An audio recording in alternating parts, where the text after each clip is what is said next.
Hey everybody, this is Chris. And Jason from Sober Solutions Podcast. Join us as we chat with people from around the globe as they share their real-life stories of recovery. If you like what you hear, please like and subscribe so you can easily find us and our latest episodes. And welcome back to Sober Solutions Podcast. Tonight is episode 59. And tonight we're going to be talking about technology addiction. And I'm very excited for our guest this evening, Michael S. Michael is a licensed professional counselor in private practice in West Hartford, Connecticut. He has appeared on MSNBC, Fox, The Today Show, iHeartRadio, and in the Hartford Courant. Michael knows that recovery takes time, acceptance, daily work, and keen awareness. One of his mottos is that small, consistent daily actions create big and lasting change. Michael's releasing his new book, Technology Addictions, A Guide to Recognize and Deal with Technology Dependency in Our Lives by the end of the year.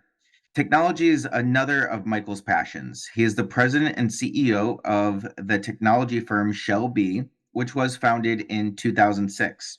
He's a founder and director of Technology Addiction Center and Plan B Consulting, which he launched in 2019. So everyone, please help me welcome Michael. Michael, how are you tonight? Very, very fine. Thank you for having me on your podcast.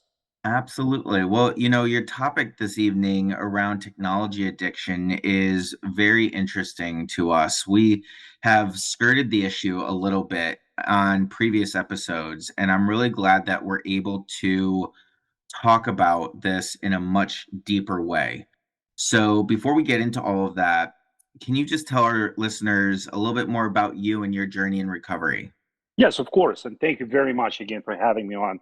My name is Michael S. I am a recovering alcoholic and an addict. I have presently 22 years, 10 months, and a couple of days. So if I stay alive and clean and sober until January 25th of 2023, I will have 23 years. But today I do not have 23 years, but I do have today. My journey in recovery is probably not very different from many stories you've heard on this podcast, and I've listened to quite a few. They're fantastic. I love what you're doing, guys. I started drinking quite early in life, 9, 10 years of age. My grandma was making little wonderful sweet wine for the holidays, and being a very helpful single child of a single Jewish mother, I would help to carry half-empty glasses, because we have no alcoholics in my family, to the kitchen. They would leave half full and arrive empty in the kitchen. Very simple. Nice, wonderful, warm feeling in my tummy. No pukies, no police was called, nothing like that. Very first time I do recall drinking for the effect was when 3 other friends threw in a ruble piece. I was born in a different country, went down to the square for the only liquor shop in town, and shared that with the town drunks that were hanging out outside. And drunks would go in, buy a bottle for themselves, a bottle for us, give us a bottle, 12-year-old kids. We would take that bottle up to the attic, drink it, the world would start spinning, we'd throw up. Could not wait to repeat that again.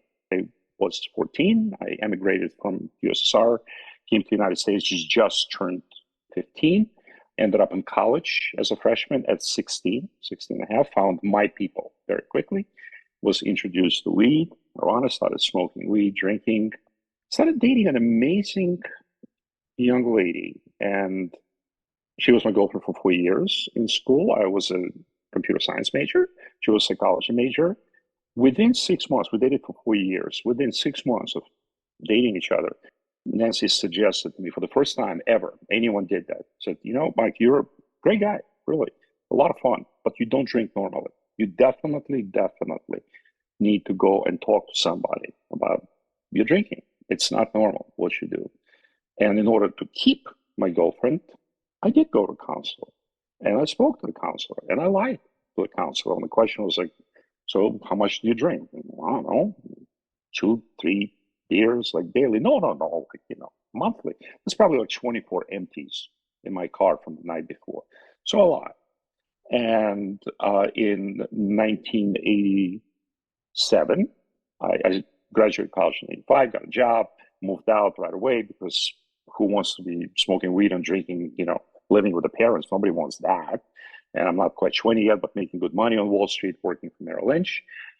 I moved out, started doing what I'm doing there, met an amazing woman that came to interview me about pot smoking addiction book at that time.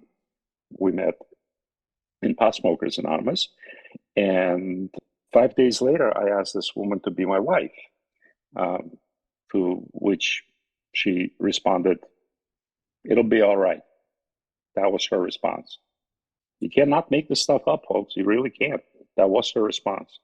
That was 1987. So we make it to May 23. It'll be 36 years for us. So I guess she was right. It's all right. We moved out from New York, left New York, went to live in Northampton, Massachusetts. She's 5 years older than I am. I was 22, she's 27 at the time, so lived a couple of years. We got the rings squared away, drinking together every weekend. She's 30 plus. We start talking about kids and this and that. We try. We have zero results to show for it. Nothing. So we start checking things out. They trace the problem right here immediately, instantly. So, see this little thing here, piece of cake, 45 minutes in and out, little outpatient surgery. We'll take care of it. A year later, you guys will have as many kids as you can generate and support. You're all set. Don't worry about it. We got you. Indeed, 45 minutes, no general anesthesia, nothing, a little repair, blah, blah. This was the first time I was introduced to the wonderful world of pain pills. So if drinking tequila and smoking weed is great now, start adding 2 Percocets, then 3, then 5, then 7. I spent the entire summer doing that. There's only one problem with that. The operation, the procedure was truly small, tiny, very small, Came back within 15, 16 days with a month's supply saying, guys, I'm in horrible pain here, I need another one of those magic 30 bottles. They're like, look, so you healed. There's like no scar left. There's like a 1/4-inch scar. There's like nothing, but you're in pain. Okay, we'll give you like 5 or 10 pills more, but that's it. You don't want to like play around with that stuff for sure. Oh, really? You will tell a technology guy who knows about scanners, they can use Photoshop. Yes, even back in 1992 and 93, believe it or not, we had Photoshop. Make a long story short, I started generating my own prescriptions. So that went on for a while, and until I got an MBA from the University of Massachusetts in Amherst, and then the Iron Curtain fell. And with my MBA, I got an amazing job as an investment banker, 6-digit salary, moved back to Moscow with my wife, an 18-month-old daughter at this point in time. So operation was like smashing success. We have 2 children at this point in time. In Russia, things were simplified. You did not need to do anything with scripts or anything like that because they all look the same. They look like a freshly pressed $100 bill. You can walk into any pharmacy, put a $100 bill on a counter, tell them exactly what you want. They'll ask you to come out back, and they will dispense it to you. And say, thank you very much. Can you please come back anytime that you need more of this medication? That job lasted a couple of years. Things got from bad to worse with pain pills, benzos entered the equation. Drinking was almost daily. That ended up with my first TIA, transient ischemic attack, paralyzed on the left side, walking around in circles, drooling. So that was my first overdose. TIA, I was evacuated on a private plane from Moscow to Helsinki. My 7-month pregnant wife basically saved my life by insisting that I was evacuated right then and there. Spent 7 days on blood thinners, whatever was blocking my artery dissolved, and I back to normal. I survived just fine. That should have been a lesson. It wasn't, because the job ended once they found out who they were dealing with in Moscow. I came back to the United States, got an even better job in venture capital, detoured into venture capital for 5 or 6 years. Spent about 6, 7, 8 months on fun. Internet was coming up, money is good. I love the technology. Understand?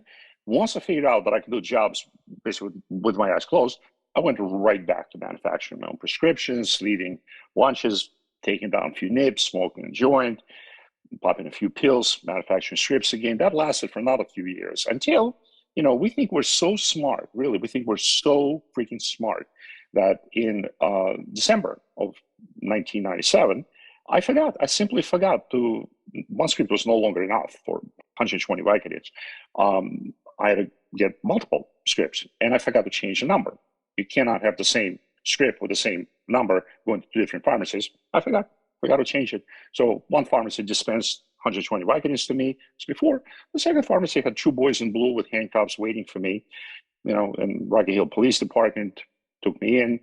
And what I did not know at the time is that each one of those scripts, turns out, in the state of Connecticut, is a Class A felony, punishable by 16 years in a slammer, 8 years apiece. And that's what I was looking at in February of 1998, standing in front of a judge with a very highly priced lawyer. Never told my wife a word. My wife didn't know I was arrested and what I was facing. Borrowed money from my mom, hired a lawyer, and the lawyer basically put his hand on my shoulder, said, "Please don't speak. Allow me to speak." The judge says, "Mr. Michael, what the hell are you doing here? You have two small children. You have a wonderful, amazing career. You're a known entity in the state of Connecticut. You have no priors, and you're about to go away to jail for 16 years. What are we going to do with you? What a mystery." And my lawyer says, "Your Honor, this is not a bad person. This is a sick person. You need to help him." And judge, like, very dramatically, in a very theatrical fashion, goes with his palm against his forehead, goes, "Oh my God, I see so many of you sick people in front of me every single day." Says, "But because you are responsible for feeding two small children, because you're not violent, because you have no priors, et cetera, you're going to get one shot only. Okay? If I don't see your ugly mug here in this room for the next 2 years, you don't have as much as a jaywalking ticket. You don't have an arrest. Your record is wiped clean. If you are sick, go where you're going to get well. Go to AA. They will help you. Okay? We're going to supervise you. You're going to be getting signatures, and you're going to get well. And in 2 years, you have no record at all." This was February 1998. My sobriety and my recovery date is January 25th of 2000. So by simple math, process of subtraction, you guys figure out whether 16 years in a slammer is sufficient enough of a motivation for an intelligent, educated person who's not violent to get clean and sober. No, the only thing that I learned in that courtroom is that making your own prescriptions will end you in jail. Don't make your own prescriptions. Getting clean and sober never entered my consciousness for 1 second. All I did was simply switch to heroin, switch to dope. I started sniffing it. I stopped manufacturing scripts. Never made another one ever. But I started sniffing dope. I sniffed it for about 4 or 5 weeks, put a spike in my vein, and that was the beginning of an end. Ultimately, I'm a product of 7 detoxes and 7 rehabs. I've been twice to Hazleton. I've been to the worst rehabs and the best rehabs in the country. None of them got me clean. So I learned a lot. I learned a little something in each one of the places that I went to. I had rapid detoxes. I've done it all. I've tried to become a unicorn, a person who can use normally. Doesn't happen. Until Hazleton kicked me out last time in September of 1999. They sent me to Chicago because Chicago had a bed open. I stayed in Chicago until Chicago Hazleton kicked me out stone cold sober, basically for being a dick and for being an obnoxiously, disgustingly egotistic person. And I was upset. That hurt me deeply. I was about to sleep outside in the park in October in Chicago until a sponsor of my roommate from Hazleton put me up on his couch for 7 days, and then bed opened up at the Beacon House up in Belmont, $80 a week. I was given that bed. I got a job at CompUSA, paying me $7.25 an hour selling computers. Okay? I stayed clean and sober in November, December. This was the big 2000. I asked my wife if I'd come back home to spend the big millennium turnover with my kids. I did. She allowed me. Spent 5 or 6, 7 days here in Connecticut. Didn't drink. On the way back home, sitting at Bradley Airport, I had one lousy, warm Budweiser. I hate Budweiser. By the time I landed in Chicago 2 hours later, I was a maniac. Absolute freaking maniac. Never bought drugs, didn't know where to buy drugs. Went through a string of cabbies, the last $100, taking me, asking them, where can I buy some? I need this, I need this. 19 guys told me to get lost. 20 of the guys said, I'll take you, no problem. Just share a little bit with me, we'll be good. This was January 7th. My sobriety date is January 25th. What went down next 18 days is a blur. Bank forms and loans were taken out, money was stolen, fudged. I don't have no clue what went down until in the morning of January 25th, that very same roommate whose sponsor put me up on the couch and I were sitting in the room. We had one last bag of dope left and we split it down the middle. I'm here to tell you the story that 29-year-old Troy F. took half a bag, experienced shooter, put it in his vein, pushed the spike down, 15 seconds, blue, foaming at the mouth, gone. He was number one. I did not use drink and drugs since then. That is not when I got clean and sober. Okay?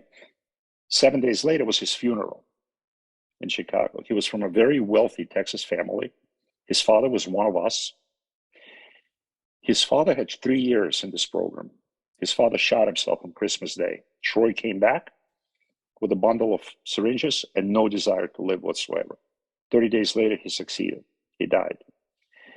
Within 30 days, the family lost a father and a son. There were 2 sisters left and a mom. Furs, diamonds, very wealthy family from Texas. The amount of pain and sorrow and what I experienced at his funeral was unlike anything I've ever seen or felt before. I have no idea what external force or something from outside of me pushed me to get on my knees in front of Troy's casket and beg for my life out loud, quietly, but audibly. I knew I was next. And I asked for help. I said, please, I cannot do that.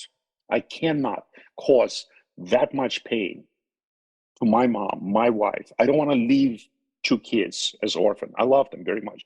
Please help me. I went down one way and I came back up this way.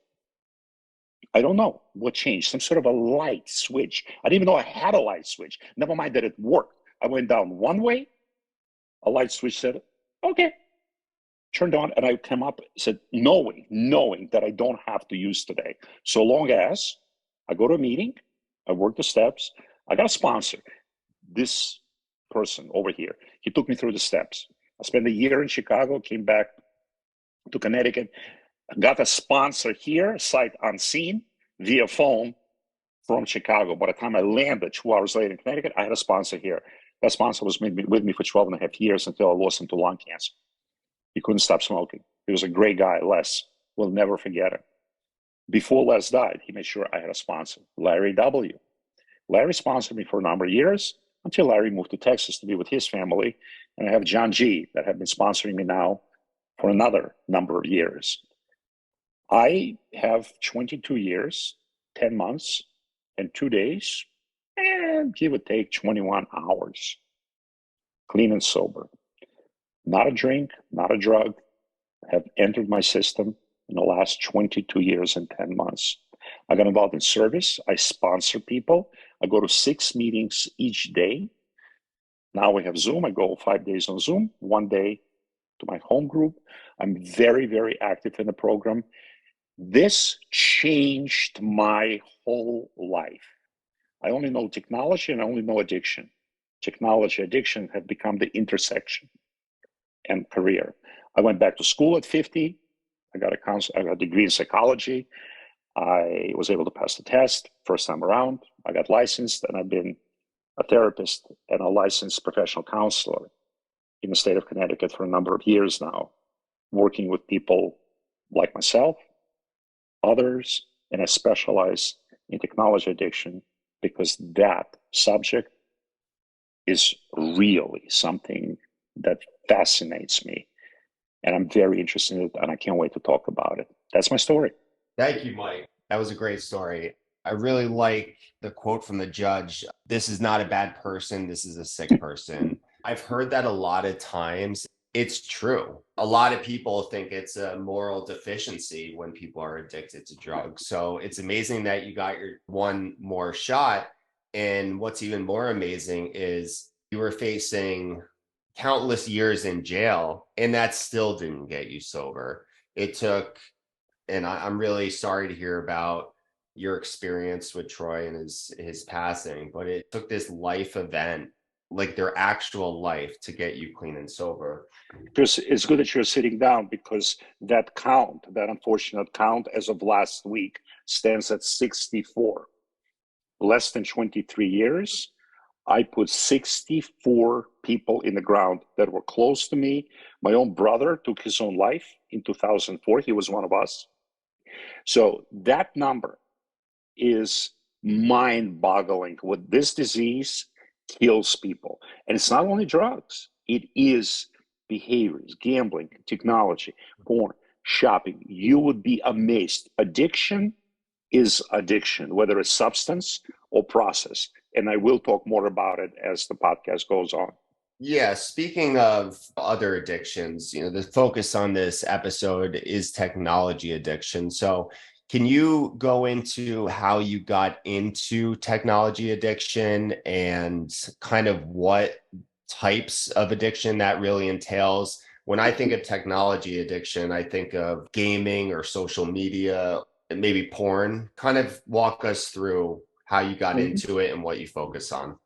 It just happened by accident, but we all know there are no accidents, that Dr. David Greenfield, who wrote a book called Virtual Addiction back in 1999, he noticed something about the internet, gaming, technology, shopping, pornography, et cetera, that hooked the brains of people, hijacked it, same way drugs do. Brain doesn't discriminate. Dopamine is dopamine is dopamine. Whether you get your dopamine from a bottle of vodka, from hit from a crack pipe, or from opening up, xhamster.com, it doesn't matter which way the dopamine hits. The brain knows, oh my God, this feels good. This feels really good. The simple amount, unlimited amount of content, new content on the internet is what hooks people in. It's like a monkey hitting that bar for that dopamine hit. Whatever gets them off. It is gambling. It is porn. It is gaming. Gaming is very addictive.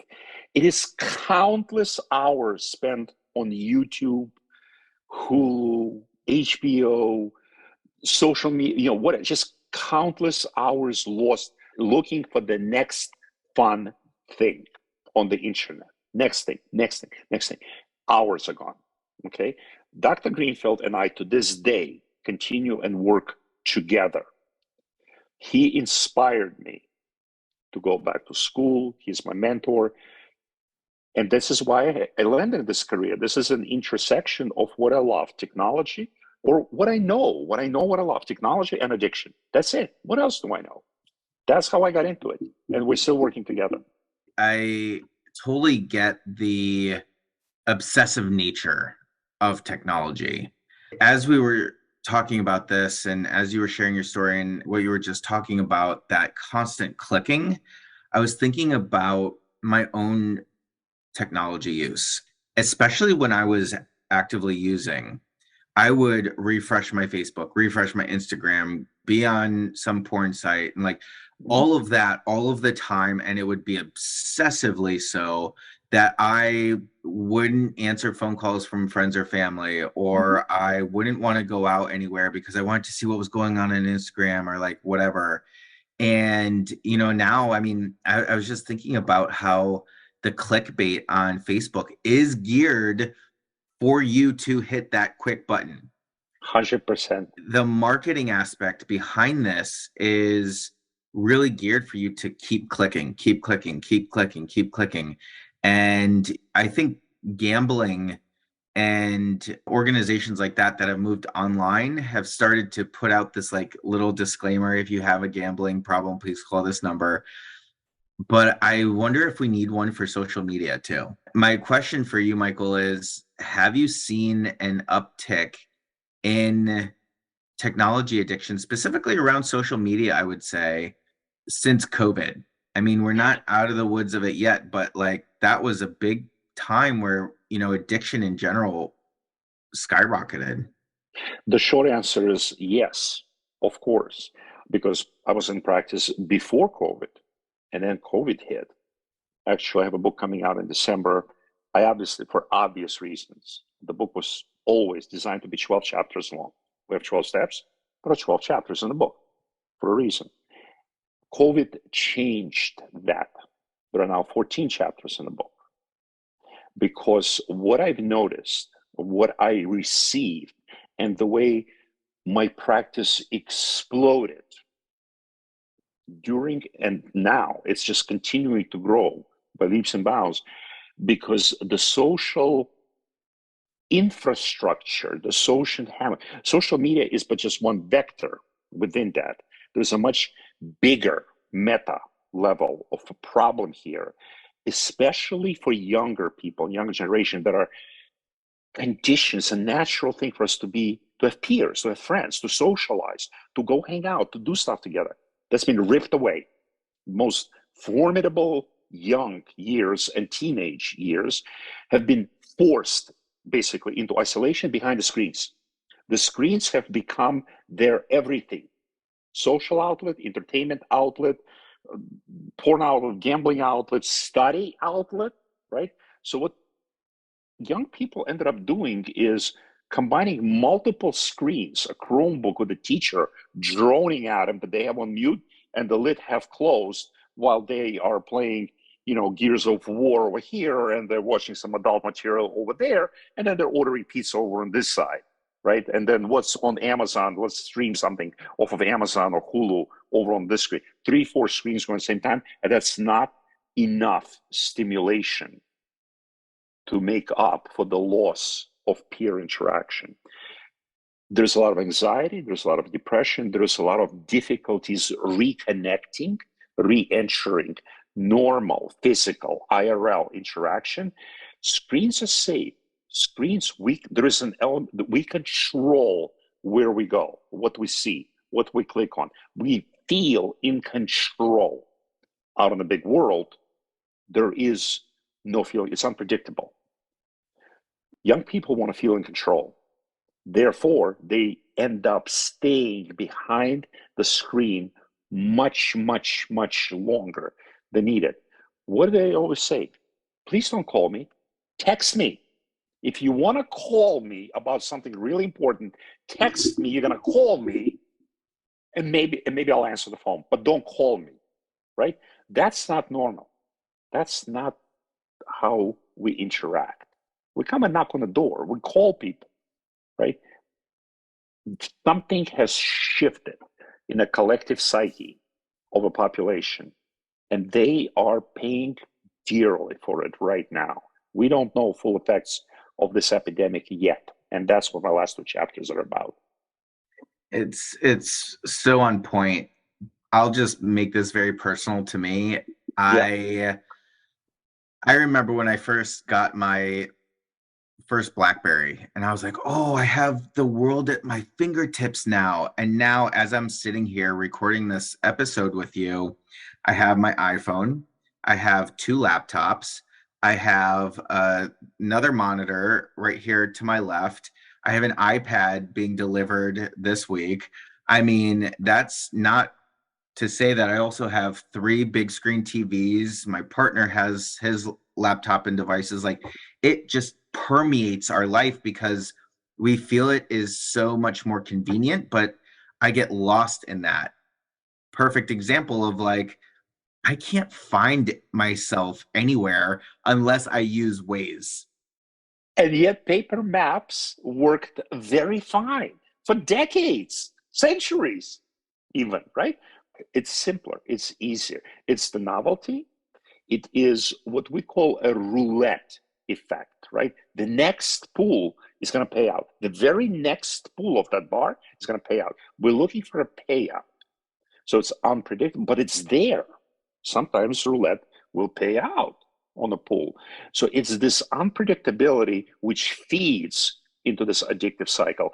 And the social media companies and gaming companies know that, and they have been called on the carpet for making their content, the clickbait that you mentioned, exceptionally attractive and addictive. So they have set up, ostensibly, departments within Facebook, Snapchat, Instagram at this point to make it less addictive. They put warnings on those gambling sites. If you got a problem, call this number. But if you don't have a problem, please place your bet. What addict will tell you right up front, I have a problem, I shouldn't be here, right? That's not how we work until we're faced and forced to face our problem squarely. We will not admit we have a problem. By the time people come and see me, there is a problem. Weight gain, anxiety, depression, severe isolation, socialization problems, not just with family, but with other young people, okay? And even older people are getting caught up in that. You'd be surprised. Men and women, it used to be 90-10, men, women, no longer. It's probably 60-40 now. 60% men, 40% women. Gamble, women game, women look for relationships online, women love shopping, separate issue. Don't get me started on shopping, separate issue entirely. But it's about 60-40 right now. Not quite 50-50, but no longer 90-10. You were talking about the pleasure systems and yeah, the release of dopamine. One thing I'm trying to integrate in my life is I take my children for walks and I just leave the phone at home. And I can't count how many times my hand goes directly to my pocket and it's not there, but it's just a natural reaction. And I'm really trying to stay present, stay connected. It is a hard thing to do. It is really hard. And I think of something and I automatically want to put it in my calendar. I think of something, want to look it up. It's just this constant hand to pocket scenario. With that being said, I want to try to focus on what is the solution and is there a solution? So I'm assuming in your book, your research, your practice, you have many ways to get past the anxiety, depression, how to stay present, how to stay connected. So I'm really interested to kind of focus the conversation on the solution. There are solutions available from every vector. Something you mentioned specifically about phones, this muscle memory to reach into the pocket, whether the phone's there or not. And so I kind of have this little bit of a stomach dropping when it's not there. The hand reaches for it, but it's not there. And you say, well, then you remind yourself, well, I'm here to be with my kids. Phone can wait for now. There's no emergency on the planet, right? We lived without cell phones. We did fine. Something like the light phone is available. There are Android offers solutions that are software-based for minimalist skinning and just the minimal applications, and black and white motifs. Color is very attractive and enticing. You communicate a lot more content through color. So there are hardware solutions that are available. Believe it or not, there are 12-step fellowships that are available at this point in time. They've been around for quite some time. OLGA, Online Gamers Anonymous, and ITAA, Internet and Technology Addicts Anonymous, based on the 12-step model. Online meetings available. Funny, right? You go online to cure yourself from problem that you have with going online. But this is the reality, what we're dealing with. But they also have face-to-face meetings, especially in large metropolitan areas. A lot more of mental health professionals nowadays are getting trained and becoming awareness founder of conferences. DSM-5 is getting updated. Well, it has not been fully updated. Gambling has been recognized as a valid, addiction disease. Probably the next release of the DSM will also recognize technology, screens, social media, gaming, gambling as a problem area as well. So, but the help is available. It is out there. from 12-step fellowships to hardware to software to parental blocks to monitoring to schools implementing blocks to actual social media companies and gaming companies now being called on a carpet and trying to address it from within the company. How do you make it a compelling product without making it an addictive product? Nobody has been able to solve that problem just yet in the social media and gaming world yet, in the content creation world. You mentioned schools, and I find that interesting because a lot of the people that I've hired recently, they're excellent employees. But one thing that I would say there's room for improvement is what you mentioned before, and it's that socialization and communication.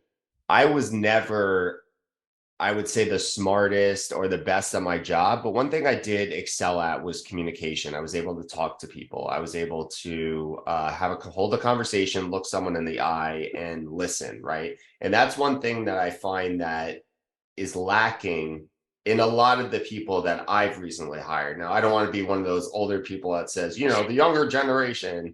However, that's something I've noticed. So, do you see schools integrating some of these teachings or trying to solve this issue at a younger level? Schooling and education reform moves at a glacial pace. The delta in time, the lag between recognizing the problem and having valid, proven scientific approaches to solve the problem implemented in place can take decades. Even at this point, as the kids go back to school now, IRL, the teachers are seeing what you're seeing, especially in the younger generation, middle school, grade school. They're the youngest people that are coming into grade school. They don't know how to socialize because when we go to school, first grade, second grade, third grade, right, just elementary school has been ripped out from them. So they're now of age to go past the elementary school, but they do not possess the social skill, the physical IRL socialization skills, because they spent essentially half their life behind a screen. The kids know, they make these things so easy to use. What do you see a lot of parents do? Not teachers necessarily, but parents. Child is screaming, hand them an iPad, hand them an iPhone with a little child appropriate game, and the child instantly goes quiet. It's the new Binky. It's the new Binky. But what about socialization? What about reading the expression, the eyes of mom, of dad, right? That's lost because the child is now sitting here behind the screen doing little Fruit Ninja on the screen or something like that. They know how to do that. They know, they instantly, they touch, they have no fear. They will figure it out how to do it, and they go into themselves. They go in, as opposed to learning about the world by interacting with the world. Now there's a filter in place that is a lot more fun than real world because we can control the filter. You don't like this game, go to another game. Oh, you don't like that game? I'll give you another game. It's unlimited content. The child will stay entertained. And that raises the dopamine level, and that becomes the new norm. They expect to be entertained and have this much fun and engagement all the time. And I'm sorry, but biology 101 or first lesson history is just not that much fun to them. So they fall asleep. They can't pay attention. They can't follow the teacher. They can't focus. It's not fast enough. The teacher is not moving fast enough for them, same as Fruit Ninja. Moves at a glacial pace. So like they fall asleep. They because they have not learned how to move at that pace. They're moving at a completely different pace. Dopamine. They've been conditioned. Pavlovian dog response to do that. Our education system operates at a completely different frequency. Can't keep up with Fruit Ninja. Sorry. Yeah, and I just think about my sisters, friends that I have who have young children now. And at first it was like, oh, isn't that funny how little baby Jane can, use the iPad already? And There you go. it was kind of like a novelty at first. And then Mhm. I started thinking about it and I was like, that's frightening. Yeah. That's really frightening that they have the awareness to be able to scroll through things at such a young age where, quite honestly, like my new technologies, I still have to take a little bit time to figure it out. It's interesting to see the impact that that's going to have on the education of our future. And I will give you the outcome of that because in my household, like legitimately, when I mentioned, remember I had two kids, when they were teens and whatnot, they complained violently, but verbally to their friends, that they live in, I quote here, digital Auschwitz. The reason for digital Auschwitz was the fact that internet cut out in my household because of my hacker at 10:45 p.m. They live in digital Auschwitz. Nobody else, no other parent does that to their children. My kids are 29 and 27. They're independent. They're educated. They live on their own at this point.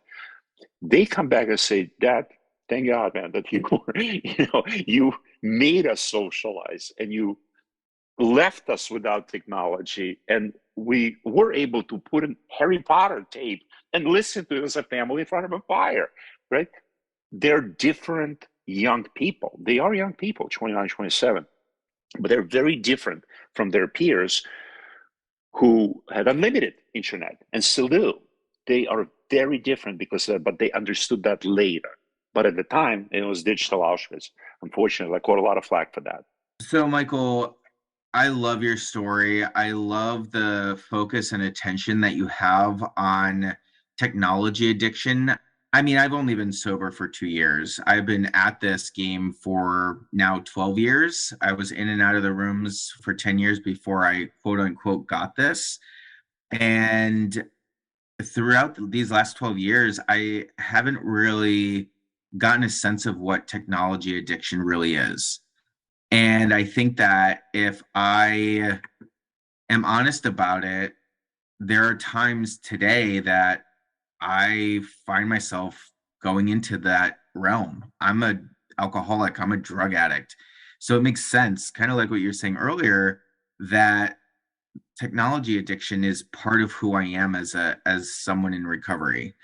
So I appreciate the fact that you are bringing this topic to light more and more because like you were also saying with COVID, with people getting introduced to this stuff at an earlier age, it's really going to be something that's going to be more and more prevalent. So I appreciate that. My question for you, and something that we like to ask our guest host, is what's one piece of advice that you would give a newcomer? Maybe in the realm of addiction, maybe in the realm of technology addiction. I love the insight that you had on someone who may be struggling around the solution. But what's one thing that you would tell people who are new in their journey? I have a very simple phrase: carry a grain of sand 1 foot down the beach daily. Small, tiny daily action, not mental contemplation of lint in your navel. There's a lot more to recovery and sobriety than just having a desire to stop, right? Most of us, all of us that come into the rooms, there are a lot of people. There are a lot of people who want to get clean and sober. I know I did. I really did. There are a lot of people who actually need to get clean and sober due to health, financial, legal, family reasons. They need to get sober, or else they're going to be spending 16 years in a slammer behind bars. They need to get sober. The program doesn't work for people who want to get sober and for people who need to get sober. The program works for people that do it. Wanting it is not enough. Needing it is not enough. You have to do it. It only started working for me when I started doing the program 100%. I didn't pick and choose steps. I didn't pick and choose sponsors and change them every other week. I did not say, I don't have to write a 4-step. I can just think about it and just, let's go from 3 to 5. Why do I need to write it? Because the big book says we took a fearless and thorough moral inventory of ourselves, and they give us a format, then how to take it to a sponsor and talk about it, because it's that 4th column. What's my role? What are my character defects? Without that data from the 4-step written out that I myself can see, I have no data to work for step 6 and 7. What keeps driving me back out? 7 times. I'm a relatively intelligent guy. It has nothing to do with the intellect. It's nothing to do with the fear of jail. Once I address my character defects, that very first 4-step that I did in Chicago with my amazing sponsor of the murderer, yes, manslaughter, whatever, potato, I saw clear as a day with my own eyes for the first time a liar and a thief, a liar and a thief, a liar and a thief. So when I asked my higher power to remove those 2 character defects from me, please help me not to lie. Also, could you please help me not to steal? So when I stopped stealing, I stopped lying, I had no need to pick up again. Every single day, without skipping, I sat on my knees. I will say a very simple sentence. Please help me stay clean and sober today. Please.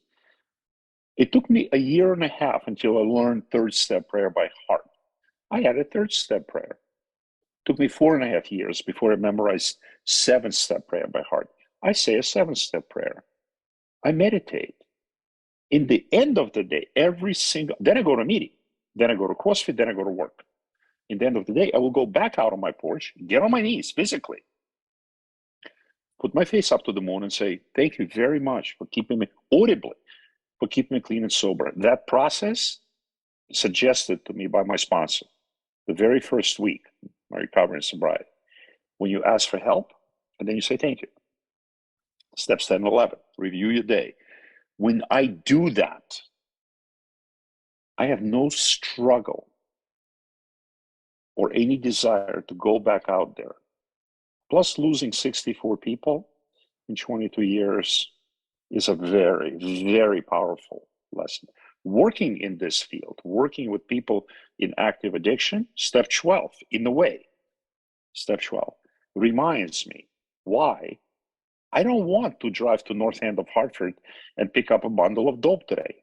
I don't want that. I drive by 7 package stores. My work is less than 9 minutes away from home. 7 package stores on the way. I know exactly where they are. I keep driving. I don't need to stop and buy Diet Coke. In that, I can buy it at a gas station. Even there, they have beer. But there's nothing that I need inside a package store, ever. So I don't go there. Plain and simple. I changed my behavior. A grain of sand. Get on the knees and say, help me. Please help me. Stay clean and sober. Simple. 3 seconds. But do it daily. Grain of sand, down the beach, daily. 1 foot. And before you know it, you walk so far away from your problem, can't even see it anymore. It's no longer a problem. I don't have a drinking problem today. I have a thinking problem today, but I don't have a drinking problem today. Well, that's why I have a sponsor. And I still work my own steps, at least once a year, officially, from the book. More often than that, probably 2-3 times a year, I'll work my own steps. That's my advice. Do the program. Don't pick and choose. You want what we have, do what we do. Do more than just come to me. Meetings are meetings, but that's part of the program. Fellowship is fellowship. That's another part of the program. Service is service. Steps are steps. That's a program. It's not an a la carte program. It's all or nothing. Do the whole program. Works great. Pick and choose, 2-stepping. First half of step 1, my life's unmanageable. And the last half of step 12. And let me share it with you. Here, let me tell you about my unmanageable. Step 4, that's not for me. 9, amends. People wrong me. You want me to go make amends? I'm not doing that. Okay? Your misery is refunded at the door. But the program works, plain and simple. So long as I do it, then it works for me. It's a great program. 3 years is a great start. Proud of you. Thank you. So many slogans were just kicking around in my head as you were talking. It works if you work it, and actions speak louder than words. And I think that advice that you had of taking action, and it doesn't even have to be big, right? You mentioned a grain of sand. It could be something very small as long as it's something. And I always like to say that baby steps in the right direction is still progress. I had to live by that because I couldn't comprehend like these big changes in my life.